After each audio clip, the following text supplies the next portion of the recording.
go through a number of different kind of arm drag entries. Not so much the finishes, because that's a whole nother instructional in and of itself. And I'm sure you guys have a preference when you get in with your arm drag, whether you like to go for a leg, whether you like to go single to double, whether you like to get the back.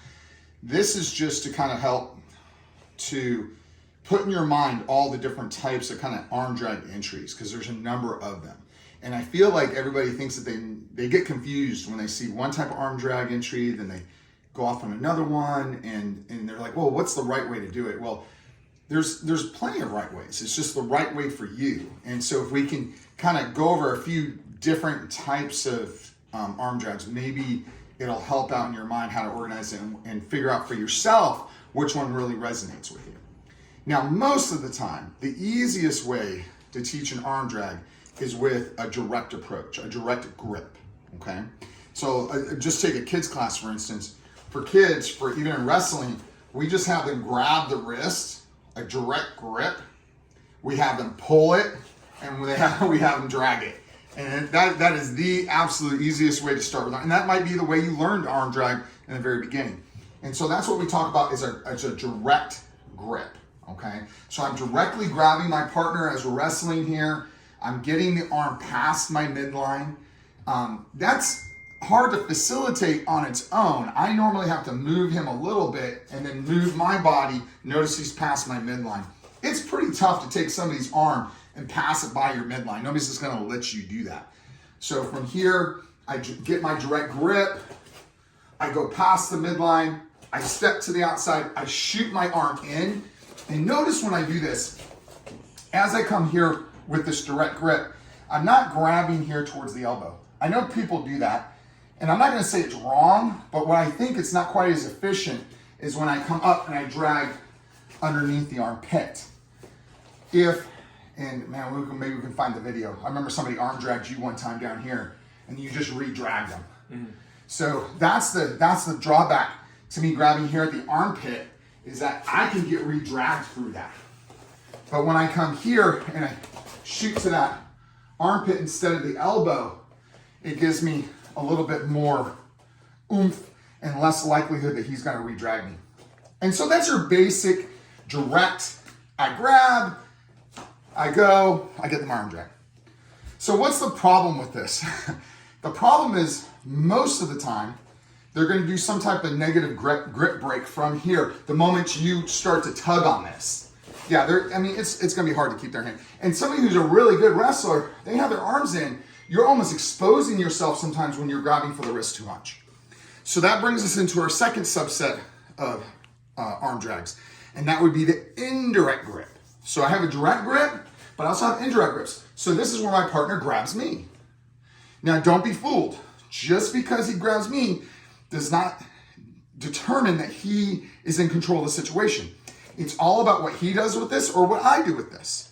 So as he grabs me, if I can bring that arm past the midline, I can still take advantage and get my arm drag.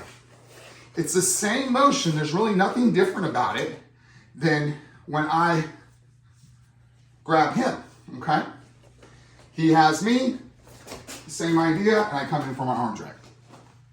Now, let's talk about what's actually a little bit more applicable than the direct or indirect grips. These work.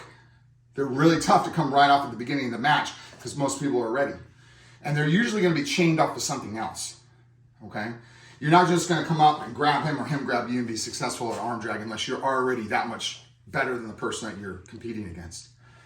What comes into play even more often are parries. So we have our direct, we have our indirect, and then we have our parries. And to me, the parry is really where the arm drag really shines.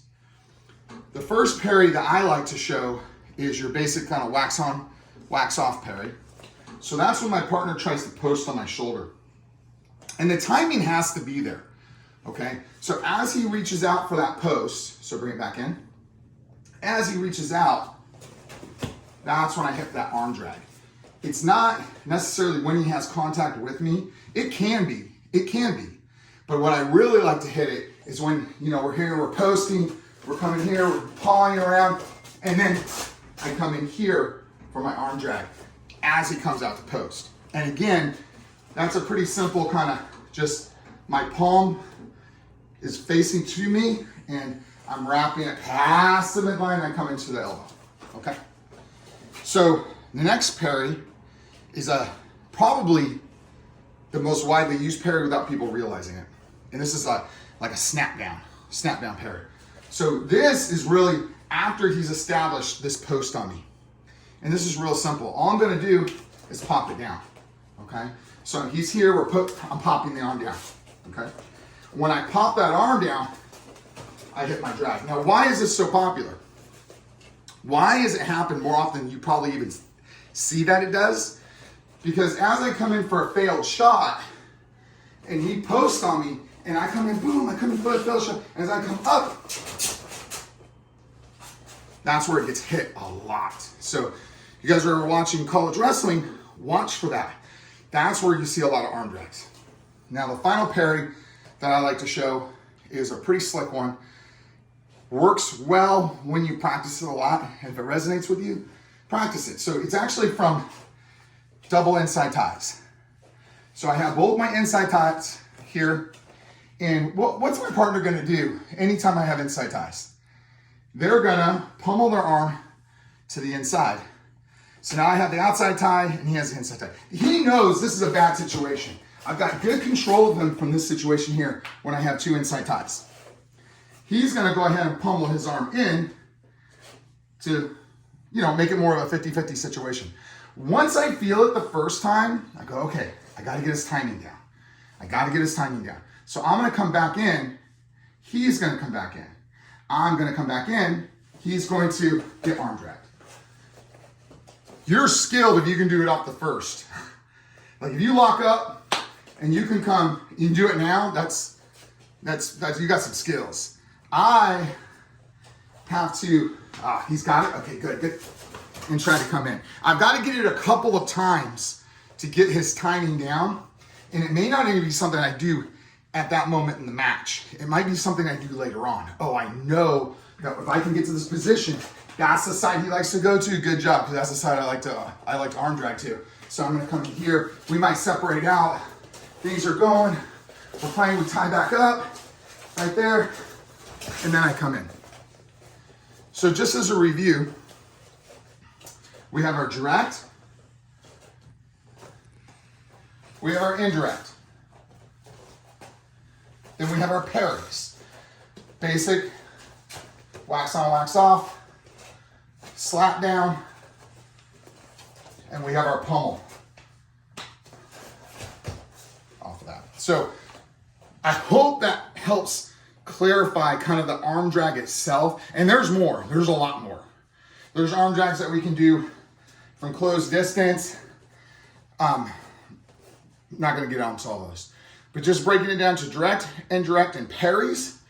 Kind of have that in your mind. Pick one for each, get good at them, and have a better understanding. And we'll do a whole nother videos like off of the arm drag. We can do that.